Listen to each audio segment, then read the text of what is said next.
And now, like I said, we're just trying to protect her health and her life at this point.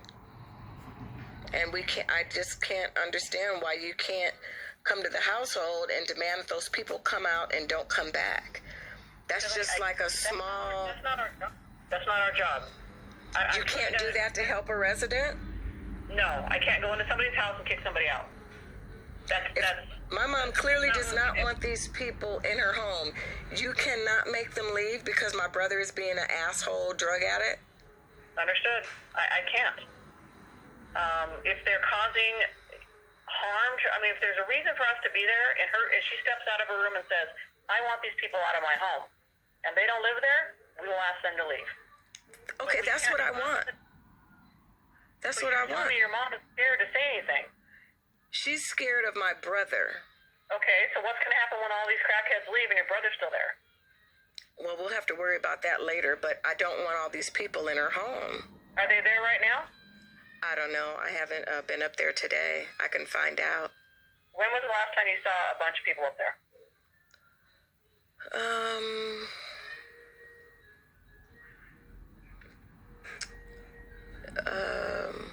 Maybe a week. And your mom's with you right now? No, she went back home. Mm-hmm. She went back home. My brother Brian that lives in the back, he came here about 2 weeks ago, and he was like, Dana, this is out of control. He said, I went to the front house. They were doing laundry. People were in both bathrooms.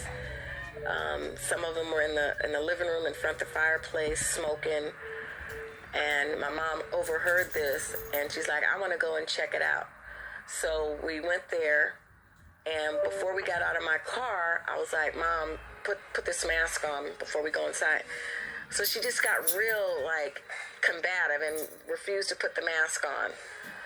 So me and my other brother, we went on in there, and sure enough, there was one person that was still in the room.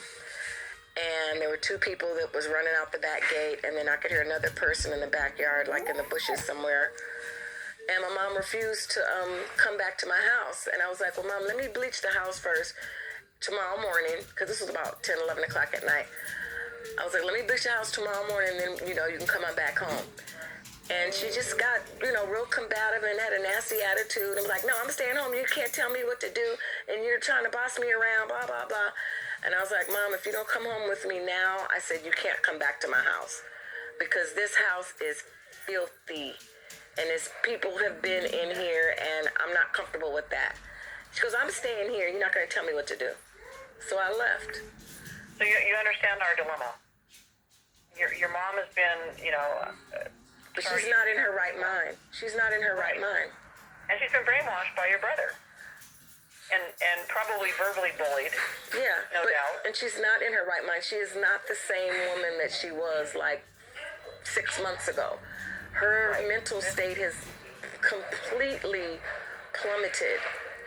And, with the way things are right now at Kaiser, it takes forever to get these appointments, and we should not have to suffer or go through this. Because, Kaiser is backed up, in their neurology department. And on top of that, a lot of things are just done over the phone. You can't even go into the office. Here I am trying to keep my family safe.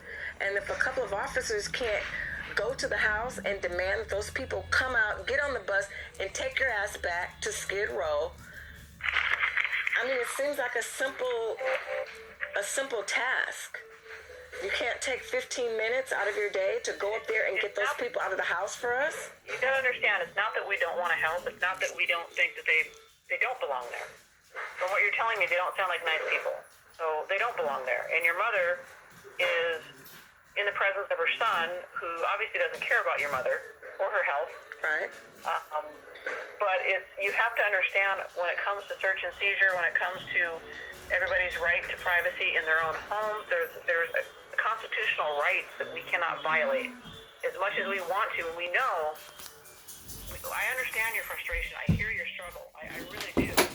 But I'm really leaning towards it being an unsafe environment, both from filth, from, right now, I think you could use the COVID thing to your advantage with your mother is aging.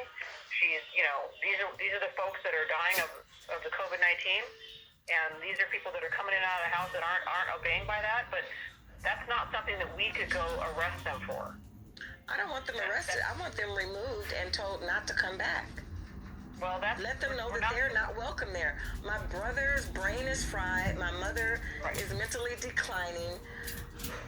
He doesn't give a daggone. I mean, I'm like so bewildered that I can't get somebody to come up there for 15 minutes and remove the people out of the house. You're not hearing what I'm saying.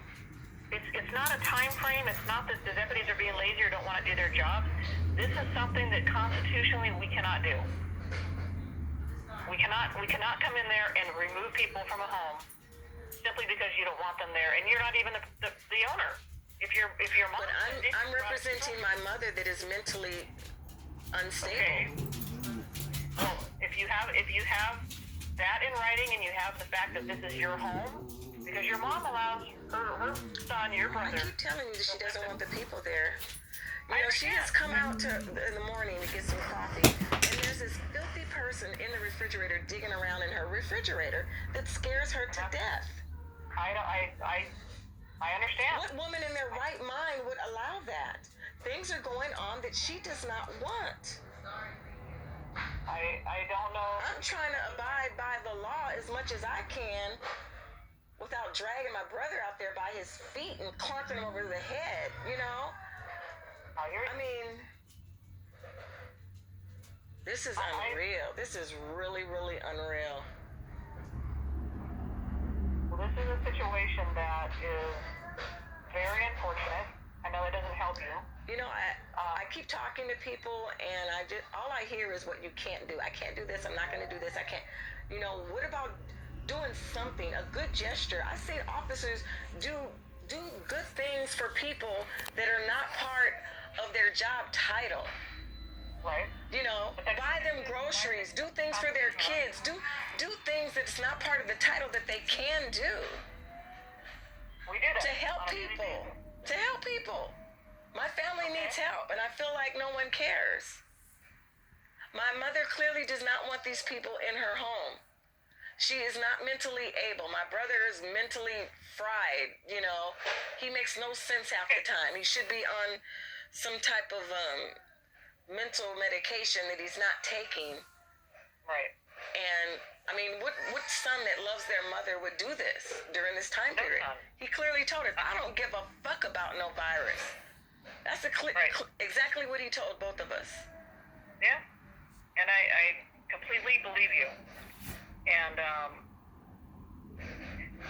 I would say that if there's something going on when you get there and we can come out, we will come out. But you have to understand that it's constitutionally, we can't just go there and take care of the problem when there's no laws being broken. If you can... They're breaking the COVID situation law. I mean, the simple fact that they're putting my mom's, life in danger, that it just like it means nothing. Again, no, it doesn't. You're putting words in my mouth. All I'm saying is you need to contact Adult Protective Services. You need to lay it out just like you did to me, because that's what's going in my head. I did that a month ago. I'd keep calling them. I can only open up one case. I called several times. They're like, well, we're not going to take another report. You already got one in. Trust me, I'm so tired. I mean, I was at my little weekend job, and I just had a meltdown. I was crying out of control because I can't get any help. This is affecting my mental health now. How am I supposed to care for my mom and my daughter that, lost her job due to all this? And I am a basket case because I cannot keep these filthy people off the property so we can feel safe. And your mom will stay with you. Right? She would probably love to come back here. Because she's scared up there. I've sent everybody the recording. She's scared to be home. But she keeps going back home. She just went back that one time. Okay, and like I said, I was so, mentally broken. I was just I had to just, wash my hands from it. you know, because I was starting to crumble mentally. And the only way for me to feel better was just to like shut down and just back away from the situation and just let her be there. It's my job to keep her safe, and I can't even do that. Because, you know, the Kaiser situation, the COVID situation, everything's all backed up. You know, I can't do what I'm supposed to do. And I can't get any help. I just want those people off the property and told not to come back. It's not like you're going to be written up because you told some transients to stay out of this household with a 92-year-old woman that has AFib and people on the property that have asthma and high blood pressure. My sister-in-law blood pressure is in the 200s. They should not be on the property. They're sleeping in the backyard. I've sent them pictures. They're in the backyard in the patio, just like 10 to 15 feet away from the door, you know, where my brother lives in the back with his wife and kids. It's not against the law to make these people leave because, you know, there's people living at that household that have health issues that don't want to get sick and die.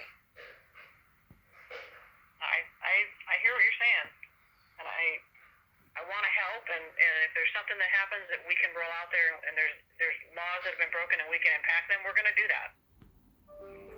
But simply going and asking people, knocking on the door and asking people to leave, number one, is unsafe, and number two, is not by law. We can't do that. It's unsafe in what way? An officer safety issue. What kind of safety? You're telling me people in the house that don't have quite mental stability, there's crazy things that could happen, you know, there's... Well, that's what we're going through, and that's the officer's job to, if we're calling for help, it's their job to do that. You're not calling for help when it's happening. I have. You're calling for breaking the law right now. I have. And they're okay, I'm gonna run the address and find out what the history is there. Okay. How's that? You say I'm not doing anything for you, and I'm just talking in circles. I have another call to make at 11. Right. So if something happens and you need to call us. But in the meantime, I would. We have done that. The neighbor has done it. All the neighbors down the street, across the street. We've been reported. Okay. They've been reported to the LA County Health Department, LA County building inspectors, or something. I've talked to them. Everybody has been reporting these people. It's just been awful. Okay. I hear you. Okay, well, I'll let you go ahead and pull up the address, and hopefully I'll talk to you again. Okay. Thank you for calling me. You're welcome. Okay. Bye-bye. Bye.